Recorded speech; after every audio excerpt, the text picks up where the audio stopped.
Hello बच्चों, good morning. कैसे हो? अच्छे ना? चलिए ठीक है। आज हम लोग बच्चों बात करेंगे विज्ञान और मापन का लेक्चर नंबर 4। ठीक, और इस लेक्चर में बच्चों हम लोग न्यूमेरिकल पर बात करेंगे। ठीक, शुरुआत में थोड़ा एक दो गो थ्योरी है, उसके बाद हम लोग न्यूमेरिकल। तो आइए स्टार्ट करते हैं। सबसे पहले बच्चों, वायुमंडलीय दाब क्या होता है?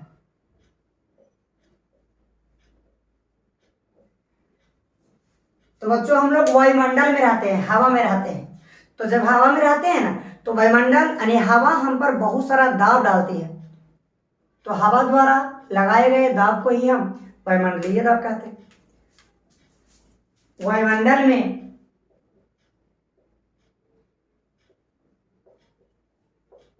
वायु द्वारा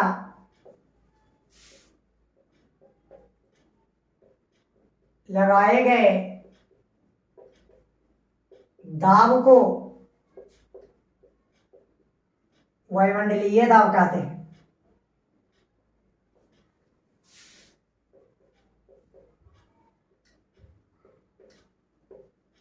वायुमंडल में वायु द्वारा जो दाब लगाया जाता है उसे वायुमंडलीय दाब कहते हैं। इसे सस्ते में या हल्के में मत ले लेना, बहुत इंपॉर्टेंस है वायुमंडलीय दाब हमारे जीवन में।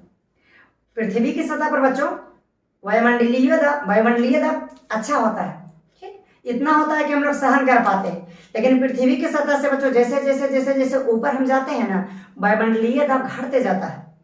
इसलिए जब बहुत अधिक ऊंचाई पर हमें जाना होता है, जैसे माउंट एवरेस्ट, तो हम लोग गैस का सिलेंडर लेकर जाते हैं। क्यों? क्योंकि अगर आप माउंट एवरेस्ट पर बच्चों बिना गैस सिलेंडर लेकर चढ़िएगा ना, तो आपके नाक से ब्लड आ जाएगा। क्यों? क्योंकि ऊपर वायुमंडलीय दाब कम जाता है और हमारे शरीर के अंदर जो ब्लड है, जो खून है, उसमें वायुमंडलीय दाब पृथ्वी पर जितना वायुमंडलीय दाब है उसके बराबर होता है।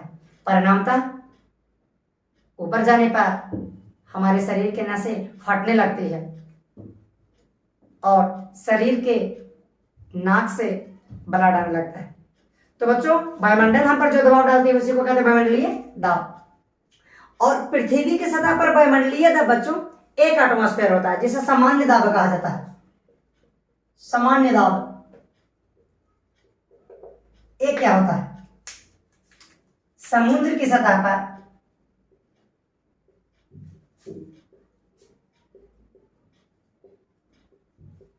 वायुमंडलीय दाब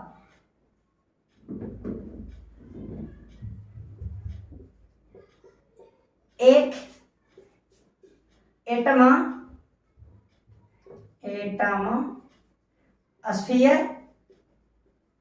होता है। इसे बच्चों सामान्य दाब, नॉर्मल प्रेशर कहा जाता है।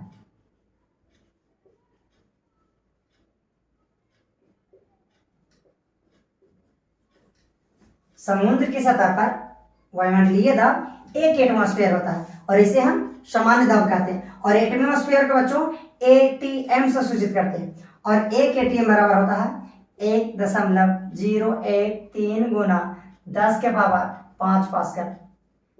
हम लोग न्यूमेरिकल सोल्व करते समय बच्चों इसे लेंगे 1.01 गुना 10 के पावर 5 पास्कल। ये समुद्र की सतह पर वायुमंडलीय दाब इतना होता है और इसी को हम सामान्य दाब, नॉर्मल प्रेशर कहते हैं। चलिए नेक्स्ट देखिए।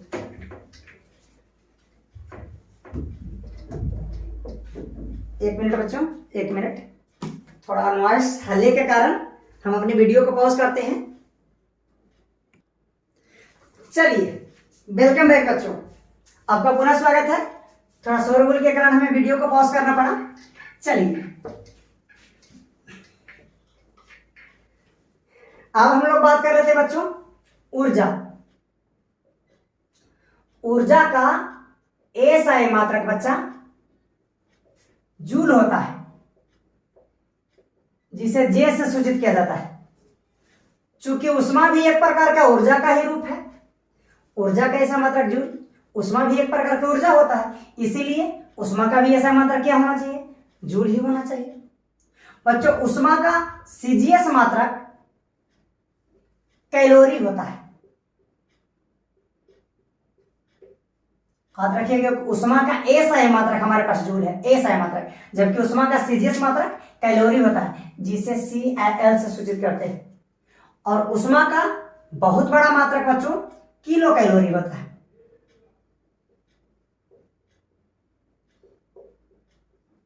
और किलो कैलोरी को हम KCL से सूचित करते हैं। तो 1 किलो कैलोरी में बच्चों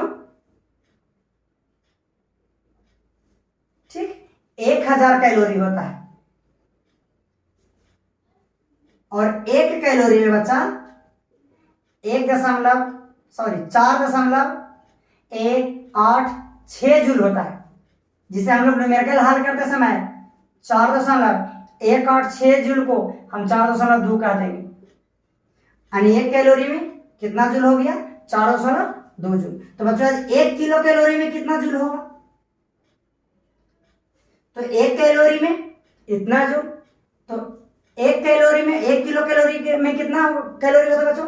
1000 कैलोरी। तो चूंकि 1 कैलोरी में 1000 कैलोरी, इसीलिए 1 किलो कैलोरी में 1000 कैलोरी और 1 कैलोरी में कितना जूल?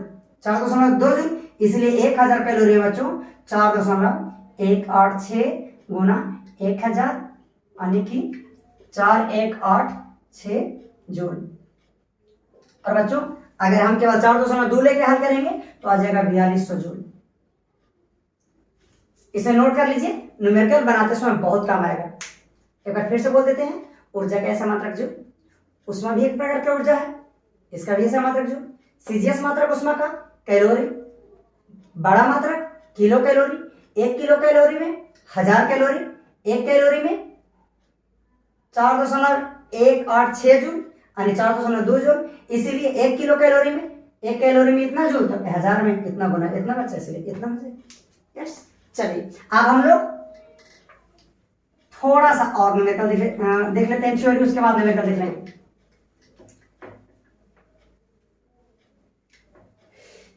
बच्चा फुट की बात करें, फुट एक प्रकार की लंबाई होता है। तो बच्चों 1 फुट में 12 इंच होता है, ठीक है। और 1 इंच में बच्चा 2.54 सेंटीमीटर होता है। यस, चलिए नोट कीजिए। अब हम लोग न्यूमेरिकल बनाते हैं। यस, चलिए तो बच्चों न्यूमेरिकल की दुनिया में आप सभी का स्वागत है। हम लोग विज्ञान और मापन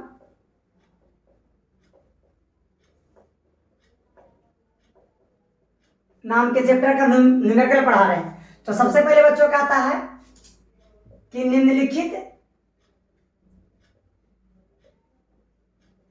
तापमान को सेल्सियस में बदले। सेल्सियस,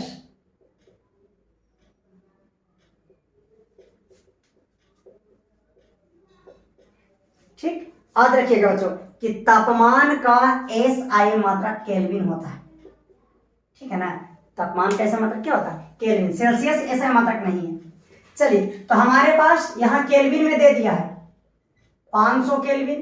केल्विन को हम कैसे सूचित करते हैं? 300 केल्विन, 450 केल्विन। 3 क्वेश्चन दिया है और कहता है इन सभी तापमान को सेल्सियस में बदलिए। तो बच्चा सबसे पहले रूल सुन लीजिए जिसे आप लोग नोट करें। केल्विन से संक्षेप में के लिख दें। हाँ, केल्विन से सेल्सियस, जिसे हम डिग्री सेल्सियस कहते हैं, सेल्सियस में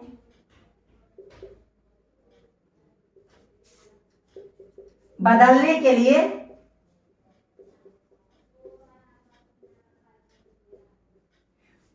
273 घटा दिया जाता है। नोट करें बच्चों, ठीक। फिर थोड़ी शोरगुल के कारण हमें वीडियो पॉज करना पड़ रहा है, एक्सट्रीमली सॉरी बच्चों। तब तक इसे नोट करें। चलिए वेलकम बैक बच्चों। बच्चों को टोली थोड़ी हल्ला कर रहा था, ठीक है। चलिए स्टार्ट करते हैं। तो कहता है निम्नलिखित तापमान को बच्चों सेल्सियस में बदले, ठीक है। तो केल्विन से बच्चों सेल्सियस में बदलने के लिए हम क्या करते हैं? 273 को घटा देते हैं, ठीक है। हाँ, चलिए हम लोग क्या करें बच्चों? 200 केल्विन से जब सेल्सियस में बदलेंगे तो 273 क्या करेंगे? घटा लेंगे। तो पाला नोट कर लिया आपने। चलिए पाला के हाल देख लीजिए। हमारे पास 500 केल्विन है, सेल्सियस में बदलना है, तो रूल क्या था, 273 घटा लीजिए। चलिए तो बच्चा 500 में से 273 घटाते हैं तो ये हो गया 10, 10 में से 3 गया 7, ये हो गया 9, 9 में से गया तो 7 तो 2 और आ गया 4, 4 में से 277 डिग्री सेल्सियस। चलिए क्वेश्चन नंबर 2 क्या कह रहा है बच्चों, 300 केल्विन सेल्सियस में बदलना है, तो केल्विन को सेल्सियस में बदलने के लिए 273 घटा देते हैं। 300 में से घटाएंगे बच्चा, 10 में से 3 घटा तो 7 एंड 9 में से 7 घटा तो 2 यानी 27 डिग्री क्या सेल्सियस।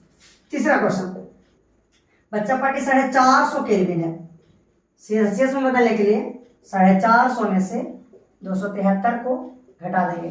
10 में से 3 गया 7, ये बच गया हमारे पास कितना 4, यानी 14 में से 7 गया 7 और बच गया 3, 177 डिग्री सेल्सियस। चलिए हो गया। नेक्स्ट देखिए बच्चों,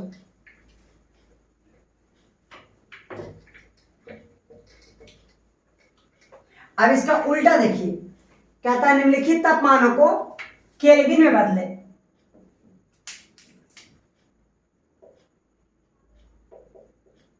केल्विन में बदलना है, तो बच्चा सेल्सियस से केल्विन में बदलने के लिए जैसे हमारे पास है 25 डिग्री सेल्सियस, दूसरा है 100 डिग्री सेल्सियस, तीसरा है 300 डिग्री सेल्सियस। तो बच्चा पार्टी सेल्सियस से नोट में डिग्री सेल्सियस से केल्विन में बदलने के लिए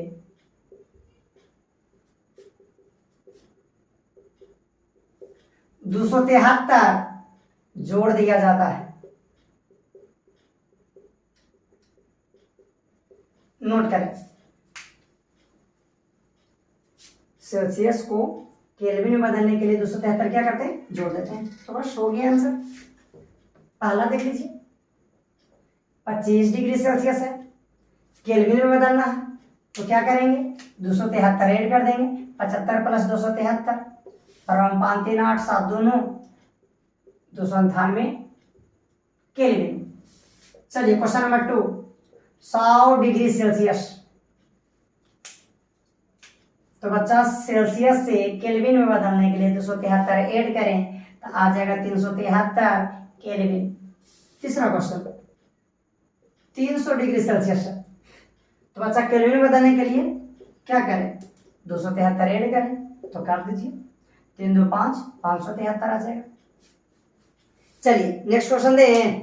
हाँ नेक्स्ट क्वेश्चन बच्चा नोट कर लीजिए इसे। हाँ कर लीजिए नोट।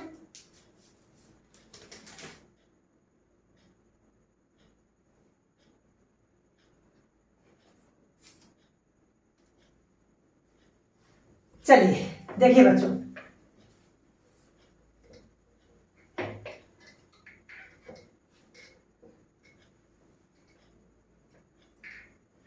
चलिए नेक्स्ट क्वेश्चन देखिए बच्चों, कहता है कि लोहे के एक टुकड़े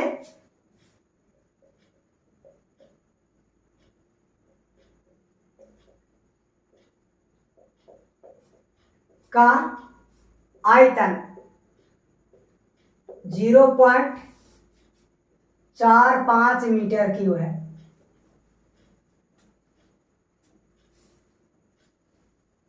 और उसका द्रव्यमान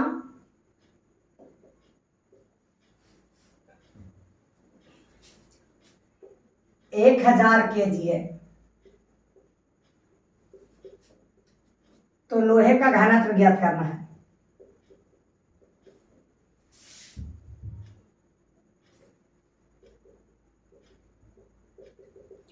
चलिए बच्चा पढ़े क्वेश्चन पढ़िए। तो कहता है एक लोहे के टुकड़े का आयतन कितना है 0.45 मीटर क्यूब और उसका द्रव्यमान कितना है 1000 kg। निकालना क्या है घनत्व।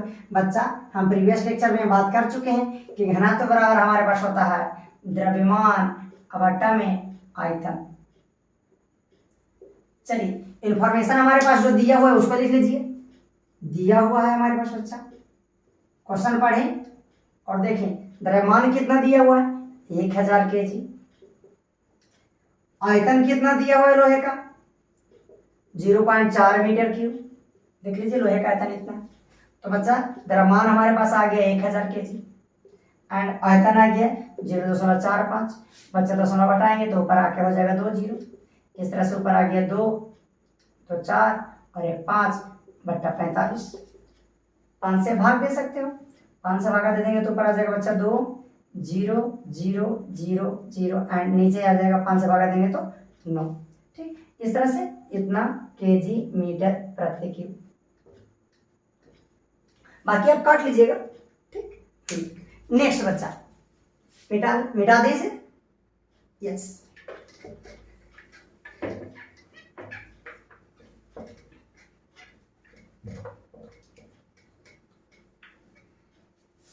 चलिए बच्चा नेक्स्ट क्वेश्चन हमसे कहता है कि 1 फुट को मीटर में व्यक्त करें। देखिए बहुत इंटरेस्टेड क्वेश्चन है। हाँ, हमारे पास 1 फुट का बच्चा मीटर में कन्वर्ट करना है। तो लेक्चर के शुरुआत में हमने बताया था बच्चा,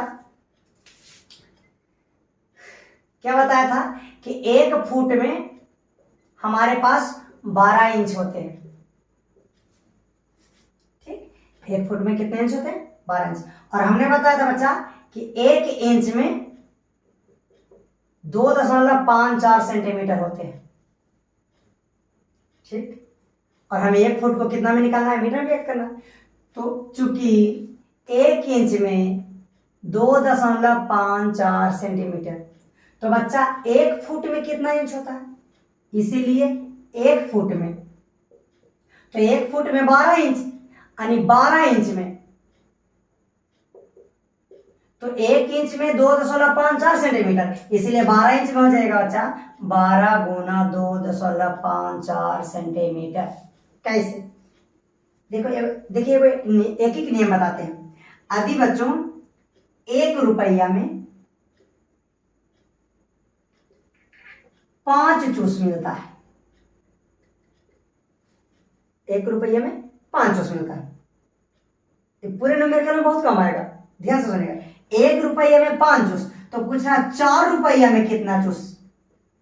तो बच्चा अगर 1 रुपया का ज्ञात हो ना, तो जितना रुपया का हमें पूछ रहा है, तो 1 रुपया का जो में जितना मिलता है उतना से हम गुना कर देंगे। तो 1 रुपया में 5 चूस, तो 4 रुपया में 4 गुना 1 रुपया का चूस, तो 4 5 कितना 20 चूस मिलेगा। बात समझ में आ रही? यदि कहता बच्चा कि 1 रुपया में 5 चूस, तो 7 रुपया में कितना चूस। तो 1 रुपया में 5 चूस, तो 7 रुपया में 7 गुना 1 रुपया का क्या चूस, तो 1 रुपया का 5 चूस, 1 रुपया का 5 चूस, तो 7 रुपया का 7 गुना 5 चूस यानी 35 चूस।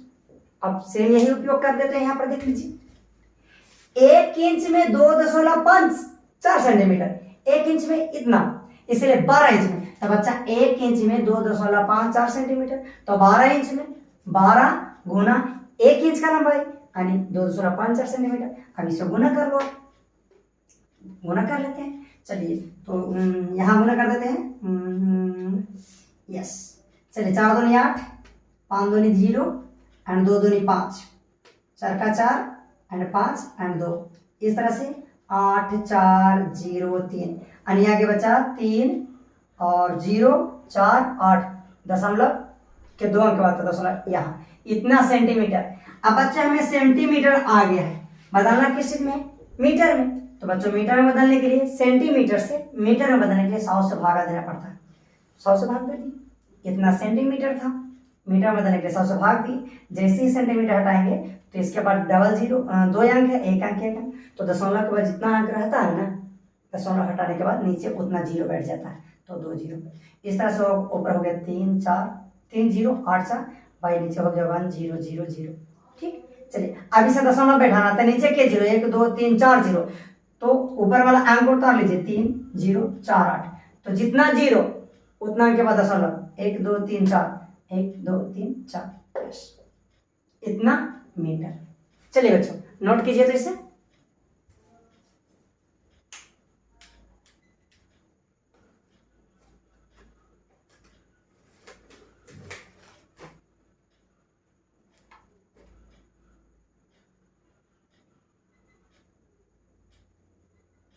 चलिए नोट कर लिए।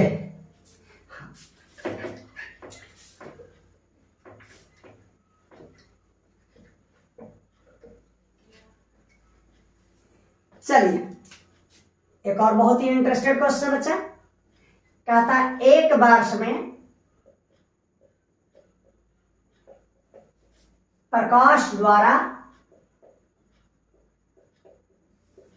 तय की गई दूरी को प्रकाश वर्ष कहते हैं।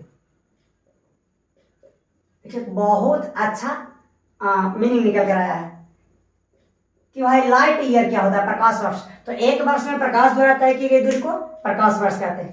कहता है इस दूरी को किलोमीटर में व्यक्त करें यदि प्रकाश एक सेकंड में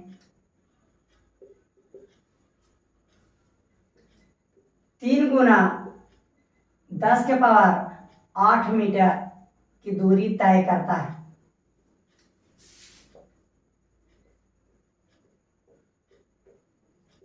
चलिए बच्चा क्वेश्चन को नोट करें।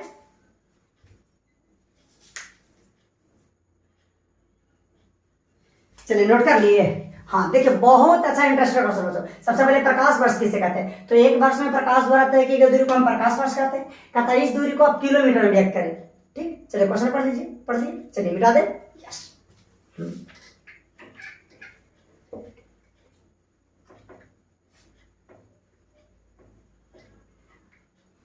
जो इंफॉर्मेशन दिया हो तो क्वेश्चन में पढ़िए एंड हम लिख देते हैं। हमारे पास क्वेश्चन में मात्र इतना इंफॉर्मेशन था बच्चा कि एक सेकेंड में प्रकाश द्वारा तय की गई दूरी बराबर 3 गुना 10 के पावर 8 मीटर। एक सेकेंड में हमारा प्रकाश कितना चलता था, 3 गुना 10 के पावर 8 मीटर। तो कहता है एक वर्ष में कितना दूरी तय करेगा, एक वर्ष में उसको किलोमीटर में कन्वर्ट करना है। तो बच्चा सबसे पहले एक वर्ष में निकालना है हमको, तो एक सेकंड का दिया हुआ है तो हम सबसे पहले निकाल देते हैं कि भाई एक वर्ष में कितना सेकंड होता है, क्योंकि एक सेकंड में इतना, तो 2 सेकंड में कहेगा तो 2 गुना उतना हो जाएगा। अभी बताए ना कि 1 रुपया में 5 चूस तो 2 रुपया का था 2 गुना 5 चूस। उसी तरह से सबसे पहले एक वर्ष में कितना सेकंड होता है यही निकाल देते हैं। तो बच्चा हम लोग जानते हैं चूंकि 1 मिनट में 60 सेकंड होता है, 1 मिनट में बच्चा 60 सेकंड, तो 60 मिनट में कितना होगा, 60 मिनट यानी कितना, 1 घंटा। गुना कर दें कि छोड़ दें, आप लोग गुना कर लेना। ठीक, 1 मिनट में 60 सेकंड, इसीलिए 60 मिनट में 60 गुना 60 सेकंड यानी कितना, 3600 कह सेकंड। जहां तक हमें लगेगा कि गुना हम कर देंगे हम कर लेंगे। ठीक है, वीडियो लार्ज ना हो जाए इसलिए थोड़ा हमारा गुना आप लोग कर लेना। चलिए तो 1 मिनट में 60 सेकंड, तो 60 मिनट में कितना, 60 गुना 60 सेकंड। तो वही बात हो गई कि सर 1 रुपया में 5 चूस तो 4 रुपया में 4 गुना 5 चूस। बच्चा एक का दिया और है ना, जितना का निकालना का है गुना कर देंगे। चलिए तो 1 मिनट में 60 सेकंड, 60 मिनट में 3600 सेकंड यानी 1 घंटा। तो बच्चा एक दिन का निकाल दे, इसलिए एक दिन में, एक दिन यानी कितना घंटा बच्चा, 24 घंटा। तो बच्चा 1 घंटा में 3600 सेकंड, इसीलिए 24 घंटा में तो 36 गुना 24 इतना सेकंड आ जाएगा। अब गुना कर लेना यार। ठीक, तो एक दिन का निकल गया। अब एक साल में कितना दिन, 365 दिन, इसीलिए 365 दिन में निकाल देते हैं। तो 365 दिन में बच्चा यानी 365 दिन को कितना कहेंगे, 1 वर्ष। यस, तो 1 वर्ष तो ये हो जाएगा 3600 गुना 24। चूंकि एक दिन में इतना, इसीलिए 365 दिन में तो 365 गुना इतना यानी इतना सेकंड आ जाएगा। देख लो समझ में आ रहा है? सबसे पहले सर 1 मिनट में 60 सेकेंड, इसीलिए 60 मिनट में यानी 1 घंटा में, तो 60 गुना 60 सेकेंड, तो 1 घंटा में हमें निकल गया बच्चा, तो 24 घंटा के निकाल दिए यानी 1 दिन का, तो 1 दिन में इतना सेकेंड। यस बच्चा, अब 1 दिन में निकल गया तो साल भर में कितना दिन होता है? 365 दिन, तो 365 दिन में कितना? 365 गुना इतना हो जाएगा, कहानी खत्म। अब चूंकि क्वेश्चन में 1 सेकेंड में हमारा प्रकाश कितना दूरी तय करता था? 3 गुना 10 के पावर 8 मीटर, इसीलिए 1 साल में कितना सेकेंड आया? इसीलिए हमारे पास आ गया बच्चा 3600 गुना 24 गुना 365 सेकेंड में। अब देखिए 1 सेकंड में इतना दूरी तय करता है, इसीलिए इतना सेकंड में इतना गुना इतना हो जाएगा। यस, इसलिए इतना सेकंड में 3600 गुना 24 गुना 365 और गुना हो जाएगा 3 और गुना 10 के पावर 8 मीटर। टोटल निकालेंगे बच्चा तो 9.46 गुना 10 के पावर 12 मीटर, ऑलमोस्ट आंसर आ जाएगा। नोट कीजिए। सॉरी, ये तो बच्चा हमारे पास आ गया क्या? मीटर में। 1 मिनट 1 मिनट 1 मिनट आएगा यहाँ पर बच्चा 15 आ जाएगा। इतना मीटर हमें निकालना किस में था? किलोमीटर में कन्वर्ट करना था। अब यहाँ पे देख लो, हमारे पास बच्चों मीटर में दिया हो 9.46 गुना 10 के पावर 15 मीटर। तो बच्चों मीटर को किलोमीटर में बदलने के लिए 1000 से भाग देना पड़ता है, अतएव यहाँ से 3 जीरो कट जाएगा तो 9.46 गुना 10 के पावर 12 किलोमीटर आ जाएगा। यानी एक वर्ष में प्रकाश कितना दूरी तय करेगा? 9.46 गुना 10 के पावर 12 किलोमीटर। नोट करें बच्चों।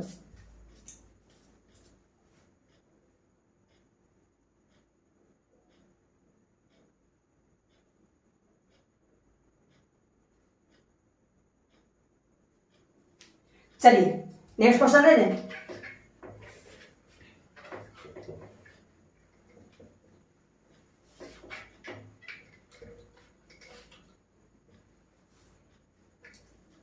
चलिए अगला क्वेश्चन क्या था बच्चा हमारे पास कि 1 ग्राम, ग्राम को जी लिख देते, 1 ग्राम बर्फ को पिघलाने में 80 कैलोरी उष्मा की आवश्यकता होती है।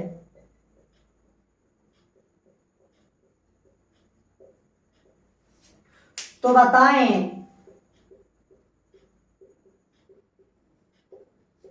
कि 1 किलोग्राम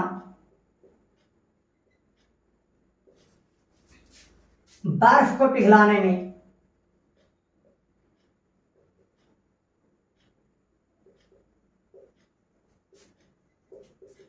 कितने जूल उष्मा की आवश्यकता होगी। चलिए क्वेश्चन पढ़िए बच्चा। क्वेश्चन पढ़ रहे हो? पढ़ दो क्वेश्चन।